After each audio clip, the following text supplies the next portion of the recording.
What's up everyone, Jordan here, and I have the Sauer 10K rangefinding binoculars, the Gen 1, and then I have the brand new Gen 2 here.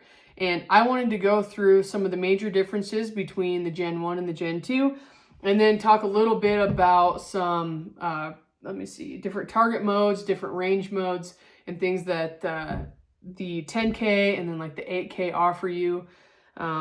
And what I typically like to run in for modes and some different settings and things that you can change. So first things first, the Gen 1 versus the Gen 2. Huge thing that people were complaining about with the Gen 1 is the tint, the blue tint that is very obvious when you look through them. It definitely deteriorates your low light a little bit because it has that blue tint to it.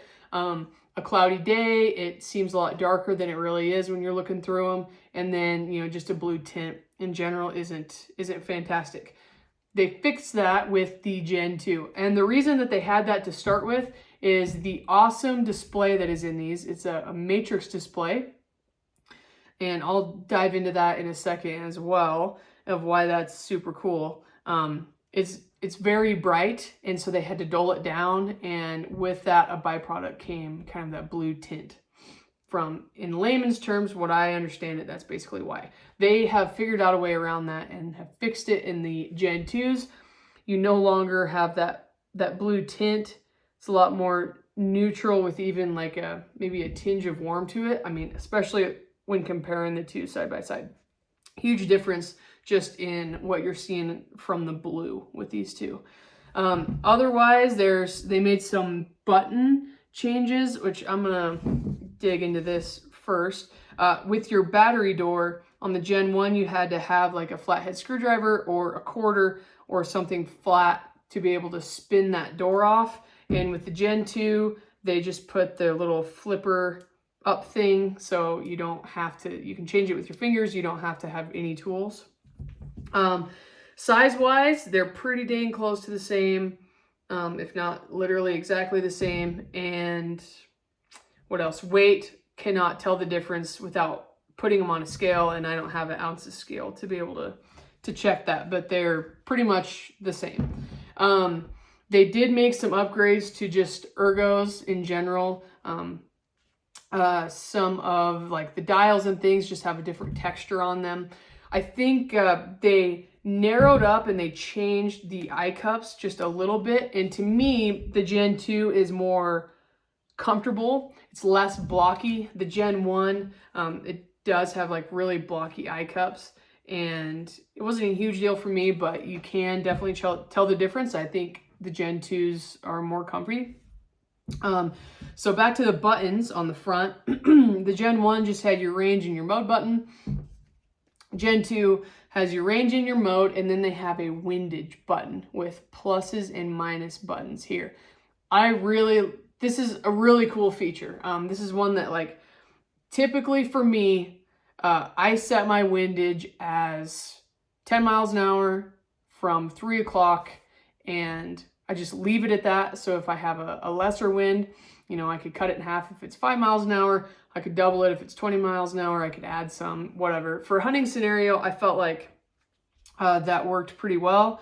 But with this being able to change it so fast now, I'm going to try to make myself use this more.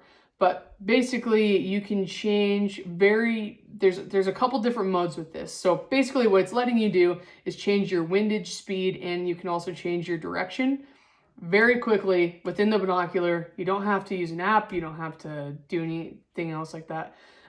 There are two modes that you could use. The quick mode basically lets you just, like, as you want to, hit the plus, and it'll increase your wind speed, hit the negative, decrease it, hit the windage button, you can change your direction.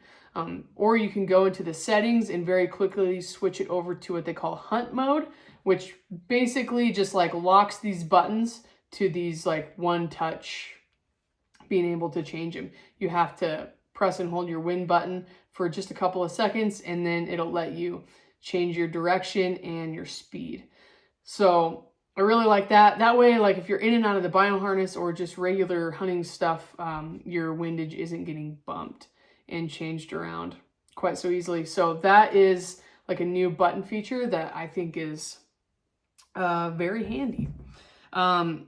Like I was saying about the display, so this uses a matrix display. I believe it's called an active matrix display, and I think some of the older, or like the ones that they're using like on the cheaper end, use an OLED display, which an OLED display basically has like a set number of like blocks that you can use, and it limits like how you can name things, different things you can do with it. The matrix display is a lot like your iPhone display. So you could technically upload a picture into this if you wanted to and be able to look at a picture.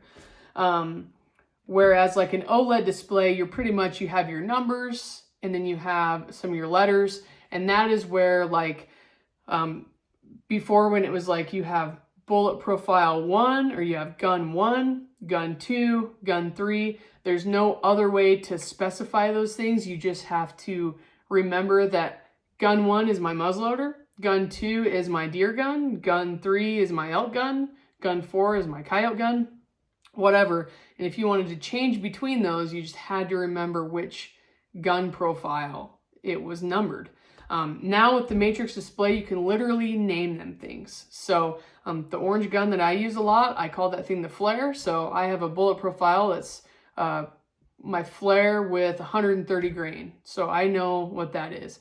And then I can go over to like a coyote gun I use this year, still a Creedmoor, and I name that thing, whatever, the black gun with 140 OTMs. So, and then I have one for my muzzleloader that I know is shooting blackhorn. So I have like muzzleloader, blackhorn. You can change, so you can have a lot of different bullet and gun profiles set up in your binoculars, and you do not have to get into your app to change it once they are loaded in your binoculars. They're super easy to change, just eliminates a ton of confusion being able to just name them whatever you want. So that is the display, and is very cool. Some other things that like these rangefinders, depending on like which level that you're at with which level you have of your SIG rangefinder, like the Kilo 8K regular mono range, just like a handheld rangefinder, is like the top of the line for the handhelds, and then the 10K is going to be the top of the line for the rangefinding binoculars. It just does all of the things. Depending on how you go down in the models, some of these things like I'm going to talk about might change a little bit, but for the most part, these are, I guess this is just some of the settings that I like to use. They have range modes and they have target modes. So your target mode is basically determining how the rangefinder is reading the laser being sent back to it. So when the laser gets sent out, it's actually hitting multiple things and sending multiple ranges back into the rangefinder, and you can basically change which one of those it's reading, if that makes sense. So they have quite a few of them. I'm not going to list them just because there's just like 2 or maybe 3 that I use. The one I use the most is best, which makes sense. It's going to gather back which range it thinks is best, or it's picking up the most, and it's going to give you that one. So obviously best is one that you would want to do. But another one I switch to a lot, archery hunting or rifle hunting, is called last mode.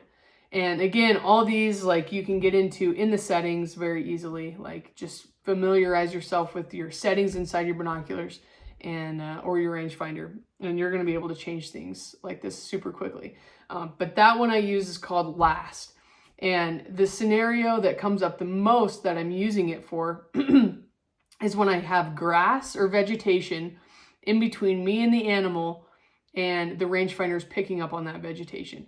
So like a scenario, antelope hunting, archery antelope hunting or archery deer hunting, you have your animals standing out there. You don't want to completely expose your head to pop up over the grass. So you're trying to shoot through the grass, and it keeps giving you like 8 yards, 5 yards, 10 yards, because that grass is getting picked up by that laser. So if you switch it to last mode, it is not going to pick up that grass. It is going to pick up the last thing that the laser had touched, or the furthest distance that the laser had touched, and it's going to bring that back. And so that will let you get a lot better ranges with things that are like, you know, beyond vegetation or whatever. And then the last one that I don't really use that much, but it is an option, is your fog mode. So, you know, you have light, rain, fog, obviously you can change to that, and it'll boost the efficiency, I guess, or however it enhances this thing to its fullest potential to read through fog. But for the most part, best and last. I love those two modes. And then those were target modes, and then you go into what they call the range mode. If you're using, so BDX Elite is what I use. That is pairing with my phone, running it through there, and then I'm using the environmental sensors that are on this rangefinder. They also have environmental sensors on my 8K, which is my handheld rangefinder. And basically that is your altitude, your pressure, and then your temperature is being read all on the binocular itself. So there's that. There's BDX external, so you can pair it to like your Kestrel. If that's how you're reading your environmentals, you can pair it to your Kestrel. Couple other ones I'm not going to go into because it's just kind of confusing, and I don't use them anyway. But one that I do use is archery mode, and this is one that they actually added a couple of years ago. So if you have like a SIG 5K rangefinder and you've had it for a couple of years, make sure that you've run all the updates to get this archery mode. Same with like some of the older 10Ks. Make sure you run this update to get the archery mode. And basically what it is you can set up a bow similar to how you set up a gun. You put in your archery weight or your arrow weight, and some other things, and then you put in your velocity, and it will give you a very good cut chart for when you're shooting at angles. So it'll give you that compensated range for those extreme angles when you're shooting archery. So that basically is kind of the run through of Gen 1 versus Gen 2 of the 10K, and then some of the modes that I like to use with it. One thing I wanted to add too with the Gen 2 of the 10K, something very minor, but it's nice. Marsupial Gear is actually making new carry cases. So instead of like the Gen 1 came with like a binocular harness, most of us already have our own binocular harnesses, so they just decided to go with a padded case. And Marsupial, a great company, is making those for them. And it's just a great little padded case to be able to carry your binos around when you're not using them on the hill. So yeah, this is the 10K. You can check them out at Sig Sauer or a dealer. There's a number of dealers. You got like the Meat Eater and some other ones as well. So yeah, you can check those out. Oh, real quick, last thing. I wish I would have thought of this earlier. There was some complaints with some of the SIG rangefinders that the laser actually wasn't lined up with the dot, like the reference dot inside of your display. You can actually move that. So if you feel like, and there's different ways to test it, you can take like a telephone pole and just at a known distance and make sure, like as you move your rangefinder across, once you start picking up that range, you can see where your reference dot is and, you know, tell you like, okay, I seem to be whatever, I'm getting this range, or I know the telephone pole is at the certain range, but my reference dot is a little bit actually to the right of the pole. So my reference dot is not lined up perfectly. You can go in and you can change where that reference dot is, so you can 100% like line it up with where your range is bouncing off from. So that's just a little something extra that I wanted to add. But yeah, you can check these things out. If you have any questions, let me know.